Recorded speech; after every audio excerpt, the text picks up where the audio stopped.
Hey, welcome to Bali Talk, part of our travel talk series.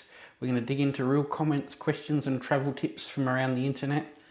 We're going to break it all down, sharing what will actually help you, what doesn't, and hopefully everything you need to know before your trip to Bali. So, what have we found on the internet this week? We've found some interesting things. First one we wanted to talk about, and I think this is pretty cool. We actually found that there is a company in Bali which runs amazing race type days for people. I thought that was pretty cool. We watched the show, it's pretty amazing. Apparently they're based in Kuta. Let's have a look what people are saying about it. So first comment is it was the best fun ever. They've actually booked it again. Fun-filled day, you'll have a great time from the minute you start to the time you finish. It's highly recommended. And that's unfortunately pretty much it. But just thought that was such a cool thing. We will post the links to find their website in the comments below. So check it out if you have a chance. And if you end up doing it, let us know what you think, whether it's worth doing or not. So next one that somebody's asked is whether the Bali Bird Park is worth it.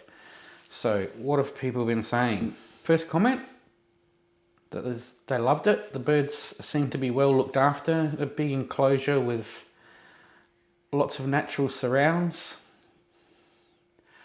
Next one, yes, again, I recommend doing it, but getting there early. And the reptile park apparently is right next door.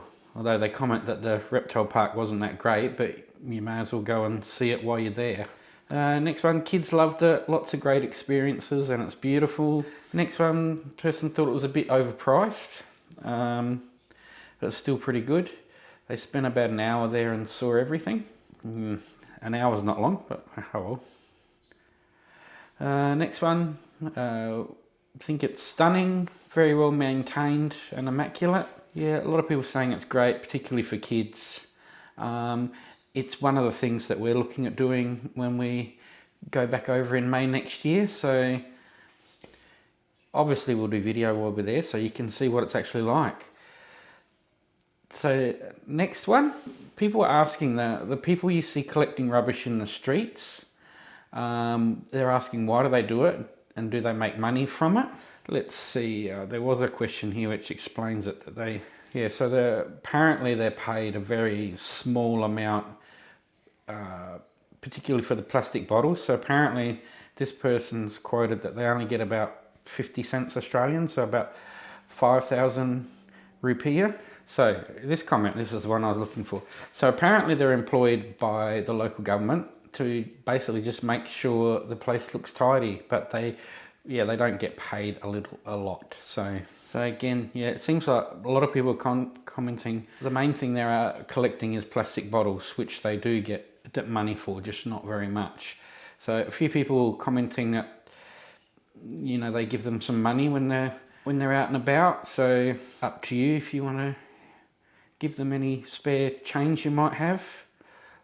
A lot of people saying that, they give them $5 to $10 to help them out. So yeah, clearly up to you whether you do that. So yeah, apparently employed by the local government to tidy up the place a little bit. Next one, question about taxis.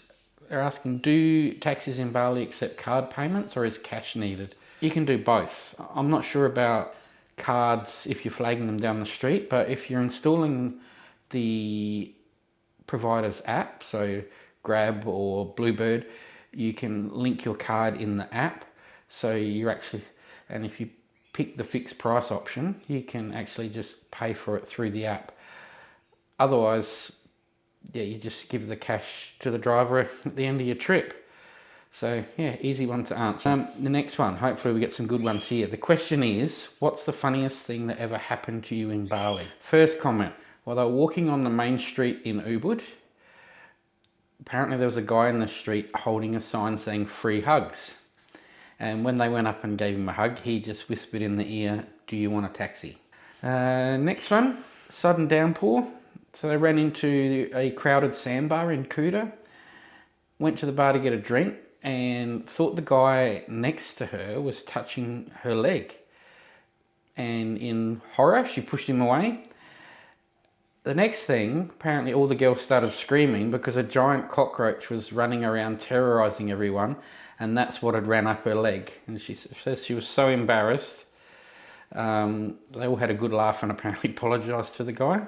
Next one, my shoe got caught in a car's bumper. Ripped off the bumper, but my sheen shoe was fine. Next one, apparently they're ashamed to say this. They had 3 strong cocktails on the pool and apparently had to be helped back to their room. Couldn't go out for dinner with the group and fell hard in the garden. Oh, this is a funny one.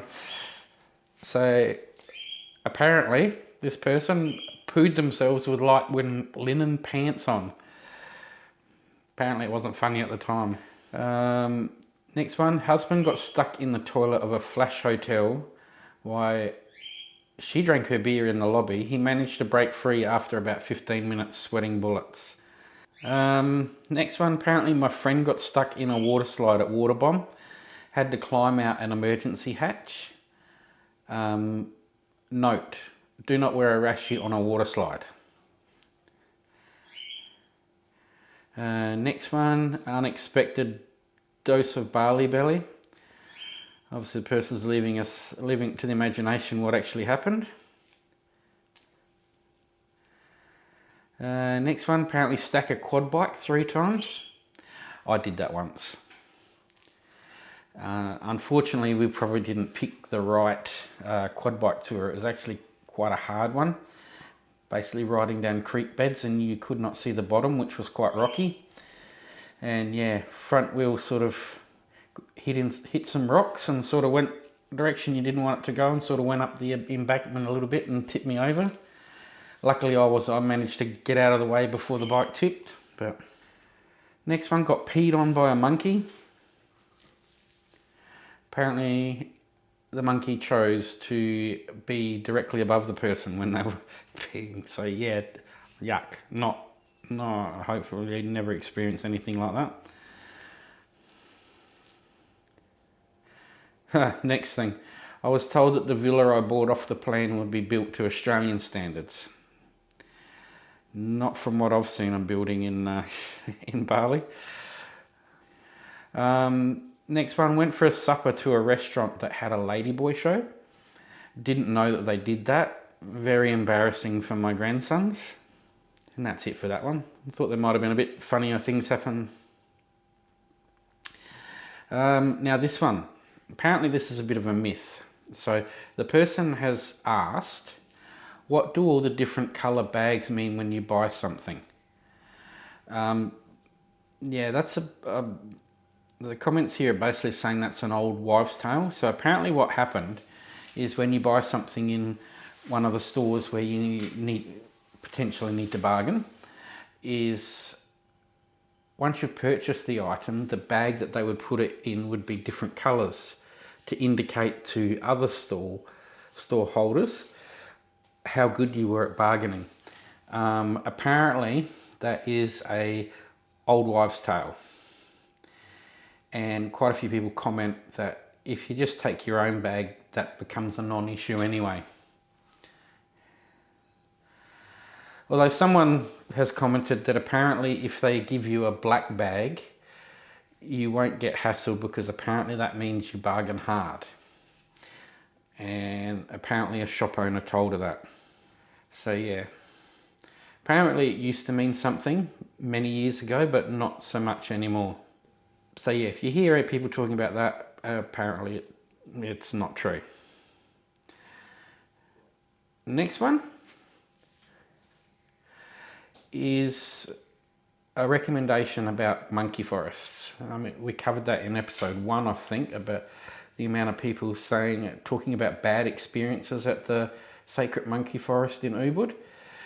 Now this person, I'm not sure how to pronounce this, but they're recommending that you go to Sangeh forest monkeys. Apparently they're a lot friendlier. It's not as busy. and you can actually hand feed some of the monkeys. And I did see another comment that there's a lot more guides on site as well, which keep the monkeys in check if they do start to get a bit excited or carried away. Yeah, and apparently someone's warning here though, don't get sucked in by what looks like guides. Apparently they'll be taking photos and they will hound you to buy them. Yeah, apparently the monkeys were not aggressive. Yeah, this person's saying that they had a positive experience there. Had a large monkey sit on shoulder, no problems. It was quiet and shady. Yeah, someone else talking about very pleasant, no crowds, monkeys generally well behaved. Yeah, another comment that the Sangeh forest is much more enjoyable. The last couple of comments are warning people like don't feed monkeys. So yeah, we went to Uluwatu last time. Didn't have any issues with the monkeys. They didn't even come near us. Next time we're going with the kids. Sangeh was probably the one that we were looking at to go to, just based on people's comments that it's, you know, a lot quieter and the monkeys aren't so aggressive. All right, next one. Best tip or hack when holidaying in Bali. Let's see what people are recommending to us. First one, download Grab and Gojek. We downloaded the My Bluebird app, used that last time. That was really good. Didn't try either of those apps. And we weren't interested in trying scooters, not with young kids, not based on the traffic that was around. Next tip is to take probiotics before coming. Next person's recommending that, basically saying that you don't need to bring makeup. You don't need to take any more than one pair of shoes and any more than a couple of outfits. And females, this person's recommending that you take sanitary products with you just in case. Apparently it is very, very expensive in Bali. And the same with sunscreen. Take some with you because it's crazy expensive over there. And their last tip is to bring a pen with you. Fill out paperwork on the plane on the way home. Next comment is don't tell them it's your first time. That comes up a lot. Next one is to have an adapter. I think we mentioned that in the last episode, that you can pretty much buy power adapters anywhere, but in particular Kmart you can get USB chargers that have interchangeable plugs, so no matter where you go in the world you should be covered. I think it's $20 for the slower version and about $40 for the faster charging version. Definitely worth having. Most of devices these days need USB to charge, so the Kmart ones I think have 5 USB plugs in them.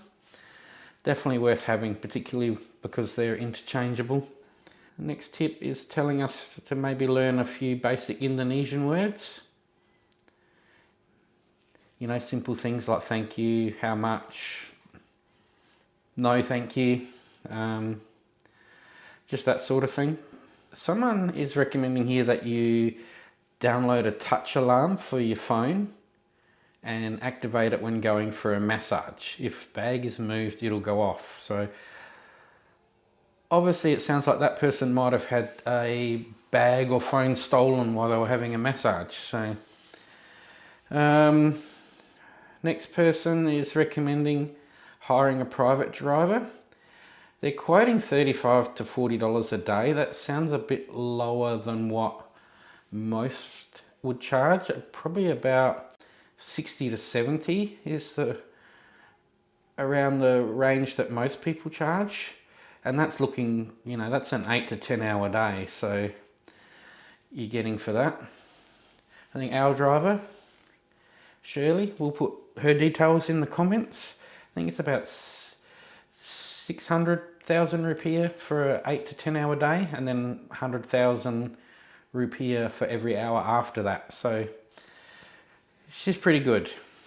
So yeah, in particular, ladies, if you feel more comfortable having a female driver, we'll put her details in the comments. Next person's recommending that you don't stay in one location. So next person saying 100% do all your paperwork online before you arrive, and have a private driver organised before you arrive in Bali. Another one recommending that you do all the paperwork prior to arrival. Travel around, see as much as you can, pack light. You won't need a terrible lot of winter type clothes, and if you do need anything, you'll be able to find it quite cheaply over there. And an eSIM. I have used eSIMs off of Klook and have not had an issue with them working at all. Usually less than $20 for unlimited data eSIM. You're able to select how many days you're over there. So yeah, 6-7 days for us, and yeah, it's usually around the $17 to $20 for unlimited data. Next tip, be respectful to the locals. Another one, take a power board. eSIM, make sure you have travel insurance. Absolutely. Last thing any of us want is to end up being on GoFundMe. Yeah, next person saying only use the Bluebird company taxis. Apparently they're the only taxi company in Bali where you will actually pay the amount displayed on the meter.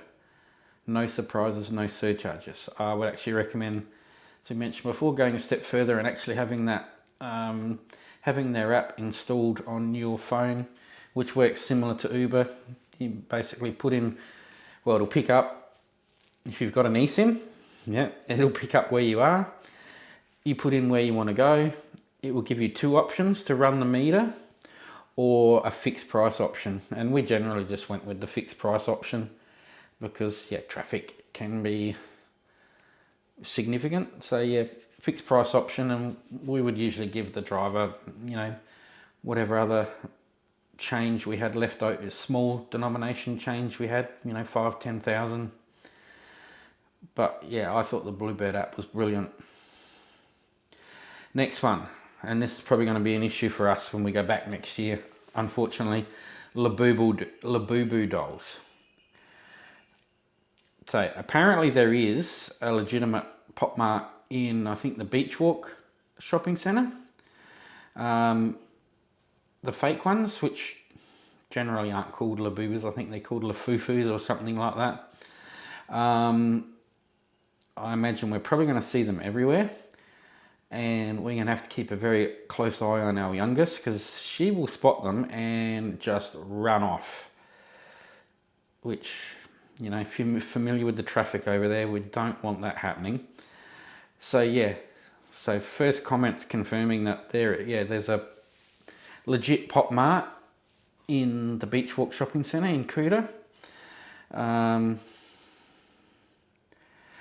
So around the shops, the street shops, they will all be fake, despite what they might tell you. The prices that people are suggesting is the legit ones at Pop Mart, you can get sort of around the 23 to 25 range, it sounds like. The fake ones are around the $10 mark. Yeah, well, $7 to $10, most people are saying. Although there's one person here saying that some places wouldn't budge from $20. You know what? You want $20 for a fake Labubu? You can go and get, yeah, $10. So yeah, another person saying here that apparently the Pop Mart in Kuta, you can get the Labubus are actually a lot cheaper there than they are in Australia, and not as hard to get. So they're suggesting skip the fake ones and bargaining and just go to Pop Mart and get real ones. Yeah, around the $10 mark seems to be what people are saying. Yeah, well, given if that's correct, and I suppose we'll find out next year. You know, if real ones are about $23, I'd be even reluctant to pay $10 for the fake ones. I'd be suggesting to our daughter that we just head to Pop Mart and get her a couple of real ones rather than the fake ones, which have been in the news this week in Australia. If you saw that this week on TV, that people they're actually suggesting the fake ones can be quite dangerous because the eyes can come out quite easily and other little bits and pieces can fall off of them quite easily and potentially become a choking hazard or something like that. Alright, next one. How cheap are tattoos nowadays in comparison to Australia?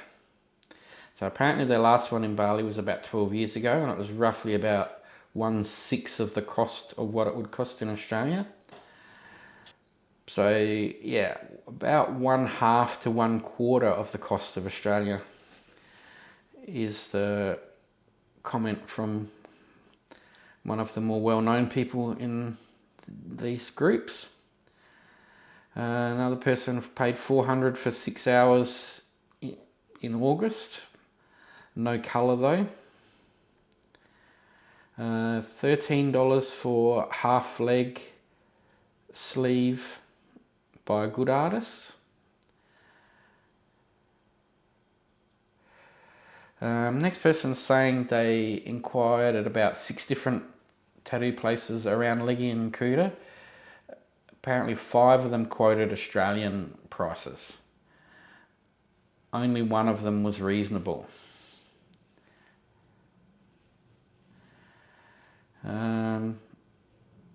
About $1,000 cheaper. Another person commenting they got their arm and their leg done for about 1,800 Australian. I don't know what that would cost in Australia, but I imagine a lot more than that. This person, both legs done for 1,200 Australian. Another person paid 2,000 for a leg sleeve, took 2 days.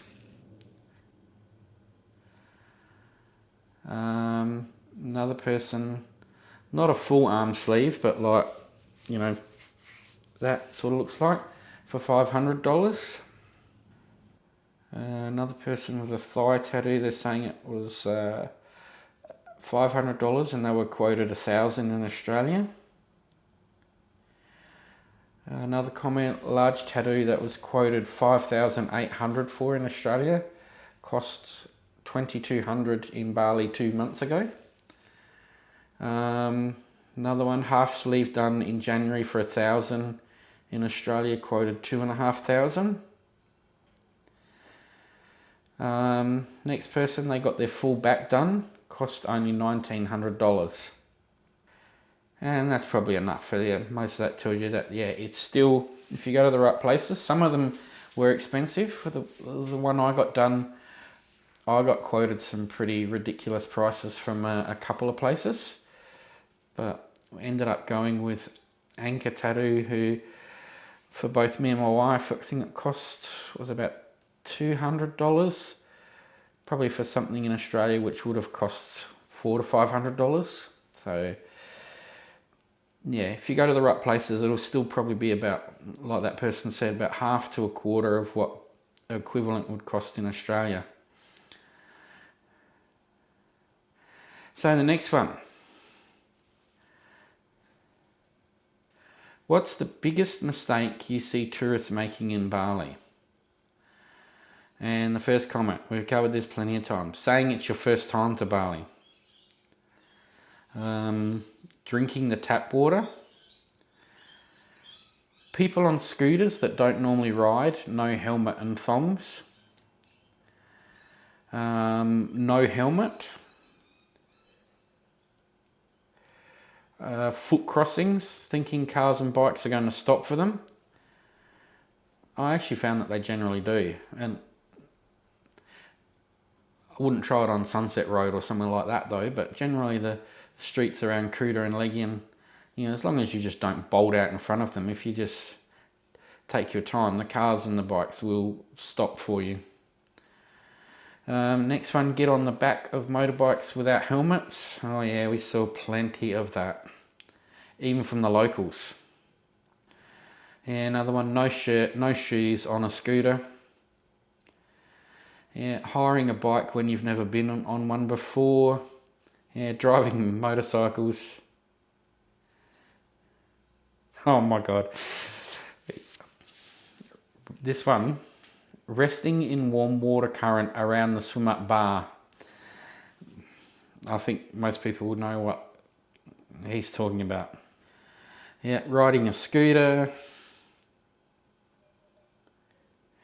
Yeah, letting off fireworks on the beach near Kartika Plaza, where the thatched roofs are on the villas.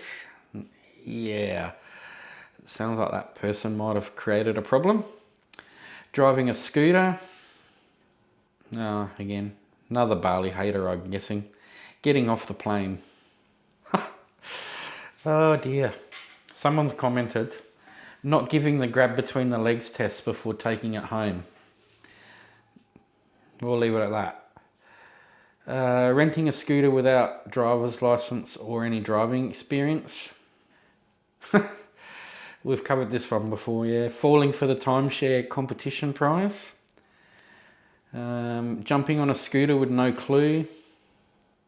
Yeah, loudly pronouncing it's their first time overseas the second they walk out into the taxi rank. Getting drunk. Urinating on the temple. Oh my God, yeah, I think that would get you into a fair bit of trouble. I'm surprised you didn't get bailed up into a taxi and sent to the airport straight away. Motorbike, scooters, drinking too much, realising she's a ladyboy too late, scooters and kids with no helmets. Yeah, and it just goes, yeah, trusting a fart. I'm guessing we know what happened there. Setting up a drugs lab. But yeah, majority is talking about scooters. Oh, here's another one. And we covered this last episode. Believing the social media photos. Yeah, so we won't go through any more. There's a lot more comments there, but majority of it is scooters. So, not sure if we've covered scooters before, but Bali scooters are not the same as what we would have here. I think most Australian states, even with your normal driver's license, you can ride a scooter up to 50cc, I think it is. My understanding is that they don't exist in Bali. They're at least 125cc upwards. So you actually need your full driver's license in the country you're from, and you would need to go to your motoring association to get an international permit. And yeah, if you don't have any of those, you're probably going to avoid all your travel assurance. You drink anything, get on a scooter, you're going to avoid it again. And you get on a scooter without a helmet, my God, you're probably going to avoid it again. So do the right thing, guys. Don't end up as another GoFundMe page. Next one. One tourist trap in Bali that's totally not worth it. So let's see what we have people talking about. This is always a matter of opinion, of course. So first person saying midget boxing is not worth it. Turtle Island.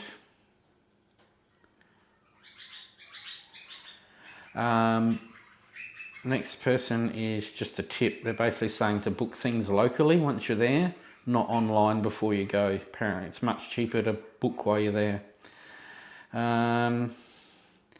So not worth it. This person's saying apparently the Kikak dance. Next person, Finn's Beach Club. from what I've seen of beach clubs online, definitely not my thing. Definitely not young enough. Definitely not good looking enough. And I don't think anyone needs to see me in Budgie Smugglers. Next one, Mason Elephant so-called Sanctuary. Not worth it. Timeshares, Ubud, small shop money exchanges, Bali Swing, apparently overpriced. Well, not worth buying drugs, of course not. You will, particularly more of an evening, when you will get a lot of the guys sitting on the side of the road as you're walking around, and you will get offered all sorts of things. Like I'm sure I've been offered marijuana, I've been offered Viagra, and my first thought that comes into my head is to look around and say, oh, where's the police? Yeah, potentially you're just going to get stitched up. So again, back to that old, just a polite no thank you and keep walking. Yeah, tourist trap not worth it. This one's put the $5 sucky. Some people. Traffic in Canggu. Monkey forest. I presume they're talking about the sacred monkey forest in Ubud. And the last comment is everything's overpriced. What is unacceptable to wear for dinner in Bali? So the first person saying is to take your lead from the Balinese. So yeah, tank tops, bikinis, no shirt, bikinis or topless for men. Yeah, bikinis, no shirt. So next comment, apparently if you're invited by a Balinese family to their home or restaurant, you make sure you cover your shoulders. Wear something below the knees so your knees are covered. Do not touch anyone's head or shoulders. Just dress properly out of respect. Be free to wear whatever you want at the beach, but if you're invited to local people's houses, be respectful. Swimwear. There's always someone trying to be funny. Ski wear. Gumboots, Richmond beanie and a G-string. Another person's commented, well, this, should basically implying that we should be respectful worldwide, not just in Bali. Next person, no shirt, bare feet, drunk, half-dressed. Shirtless or just bathers with no overcover. Again, there's always one in every crowd. Being naked. Shirtless, swimmers, bikinis, no shoes. So yeah, it basically sounds like what people are recommending is that, you just be respectful. Just wear a shirt, even if it's just a nice t-shirt. Bare minimum, some shorts. And make sure you're wearing shoes. Alright, next one.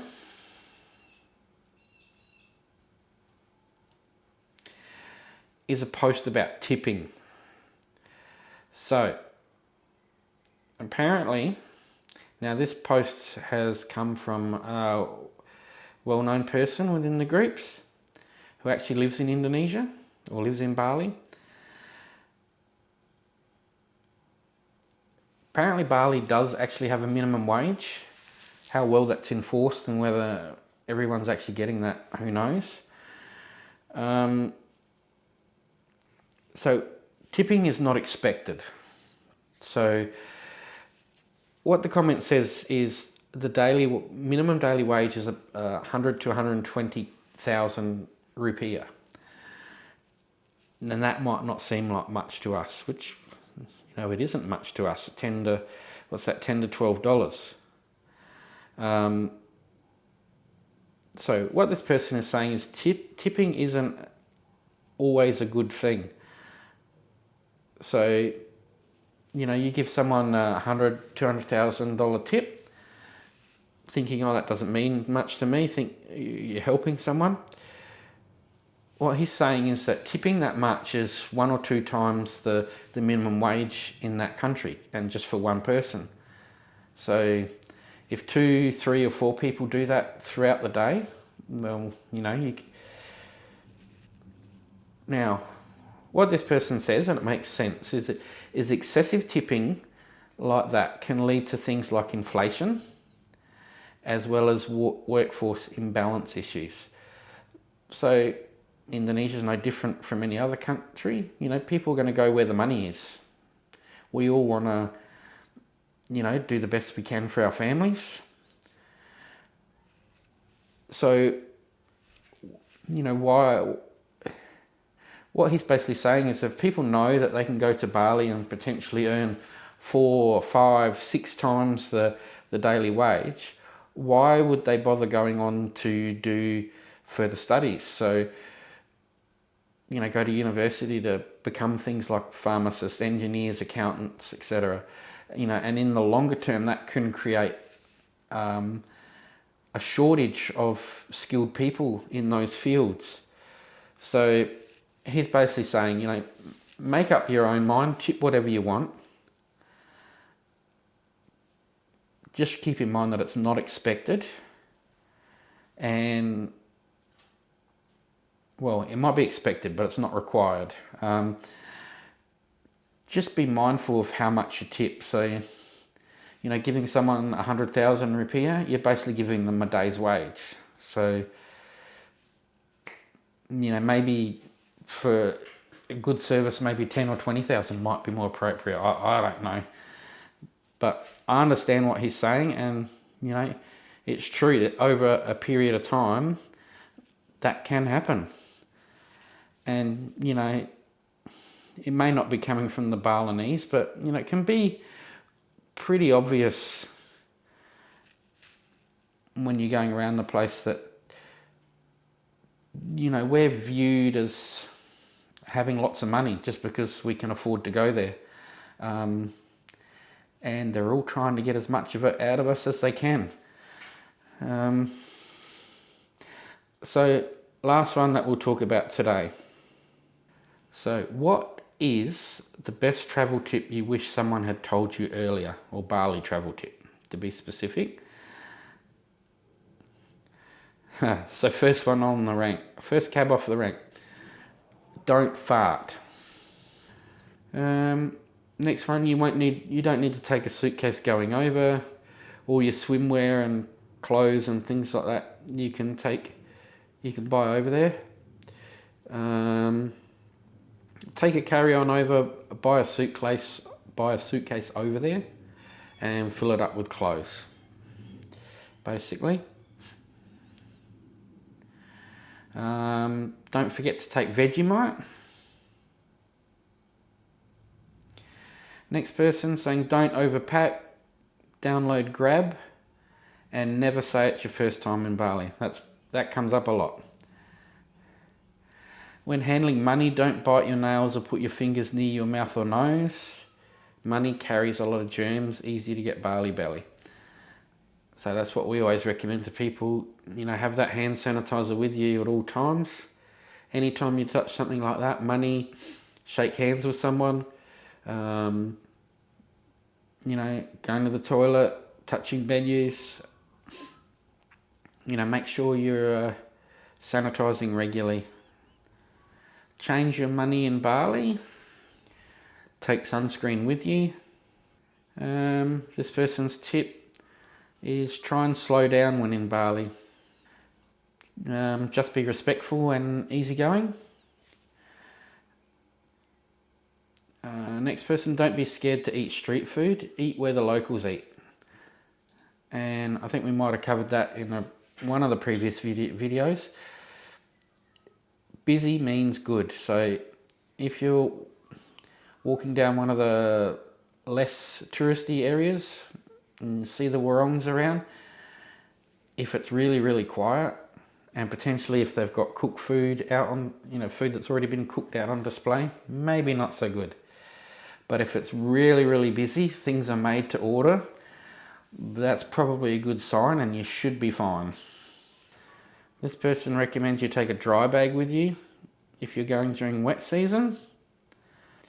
Next person's recommending when you're in the tourist or shopping in the tourist areas, if you want to give bargaining a go,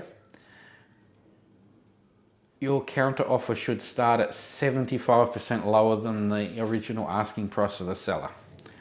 And you work your way up from there until you're happy with the price. And just don't forget, if you're not happy with the price, or if they seem unwilling to sell it to you, just be prepared to walk away. Either they're going to let you go and you'll probably find the same item in another shop at a price you want, or they'll call out to you or chase you and end up accepting your last offer. Next one, don't go to the markets alone if it's your first time in Bali. Money, cash is best. We're using Bluebird taxis. eSIM. Next person, get out of the city and explore. Pack light. Next person, get out of the tourist areas and really see Bali.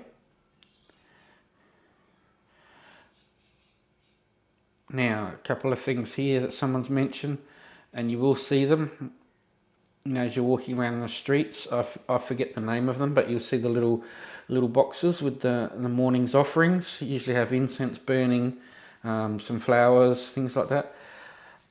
Don't step on them. You try and avoid stepping on them or knocking on them. Don't put your feet up on the dashboard in cars. I don't know, I wouldn't even do that myself at home. So respect the locals. Next person, shorts and a t-shirt is all you'll need. Next person recommends Travelan. Not using the tap water. Downloading the Bluebird app. Have lots of small change with you for toilet breaks and toilet paper just in case. You will find that if you can find a public toilet, you might be expected to actually pay to use it. It's not very much. I think 2,000 or 5,000 rupiah, depending on the toilet. And I think that goes to the lady or the person that's looking after the toilet block for the day, keeping it clean and stocked with paper. Next person, go to Garlic Lane to check out and gauge prices. We have covered that before. Yeah, go to some of your fixed price stores to gauge the price of items. And if you want to give bargaining a go, the price at the fixed store is the most you should pay anywhere. And that's probably, a lot of it's just... next person, don't listen to the Bali belly scaremongering. Yeah, and I'd say the same. Don't listen to that. You can get sick anywhere in the world. I mean, one of our daughters had gastro last week. I don't know where she's picked it up from, but you can get it anywhere in the world, and it's the same precautions you should use anywhere. As we've said before, sanitizer is your best friend. And that's probably about it. There's heaps more, but it will just keep going on. So that's it for this week. Hopefully we've been able to find some info for you that will help you on your trip, maybe giving you a bit of a laugh. We'll keep searching the internet, trying to find interesting things to help everybody. So hopefully we'll see you next time. Safe travels. Hopefully we'll see you in the next video.